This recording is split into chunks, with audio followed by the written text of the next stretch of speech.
പരിഹസിച്ചാലും തോറ്റുകൊടുക്കരുത്, കളിയാക്കിയാലും തോറ്റുകൊടുക്കരുത്. ഇനി അഥവാ തോറ്റുപോയാലോ അവിടെ തളരാനും നിൽക്കരുത്. അന്ന് റസൂലുള്ള ആദ്യമായി ഇസ്ലാമിനെ കുറിച്ച് മക്കക്കാരോട് പറഞ്ഞപ്പോൾ കൂടുതൽ ആളുകളും നബി സല്ലല്ലാഹു അലൈഹി വസല്ലം തങ്ങളെ ചീത്ത പറഞ്ഞു, പരിഹസിച്ചു, കള്ളൻ എന്ന് വിളിച്ചു. പക്ഷേ റസൂല് തളർന്നില്ല. അന്ന് ശത്രുക്കൾ പോലും പേടിച്ചു വിറച്ചിരുന്ന അവരുടെ തന്നെ നേതാക്കളായിരുന്ന ഉമർ റളിയല്ലാഹു അൻഹും ഹംസ റളിയല്ലാഹു അൻഹും ഒക്കെ ഇസ്ലാമിലേക്ക് വന്നപ്പോഴും റസൂലുള്ളാഹിക്ക് മക്കയിൽ പിടിച്ചു നിൽക്കാനായില്ല.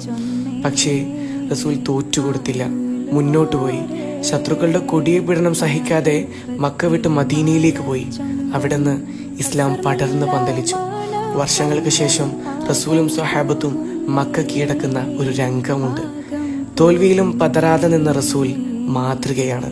നമ്മൾ ചിലപ്പോൾ ജയിച്ചു എന്ന് തോന്നിയിടത്ത് നിന്ന് താഴേക്ക് വീണേക്കാം. തുടക്കത്തിൽ ഒരുപാട് പരാജയപ്പെട്ടേക്കാം. ആഗ്രഹിച്ച പോലെ നടന്നില്ലെന്ന് വരാം. പക്ഷേ തളരരുത്, പരിശ്രമം തുടരണം. ആഗ്രഹിച്ചതിനേക്കാൾ ഉപരി നമ്മൾ എത്തിപ്പെടും, ഉറപ്പാണ്. ഇൻഷാ അല്ലാ. ഞാനും തോറ്റു കൊടുക്കാൻ തയ്യാറില്ല. തിരിച്ചു വരും, നഷ്ടപ്പെട്ടതിനേക്കാൾ മനോഹരമായിട്ട്. ഇൻഷാ അല്ലാ.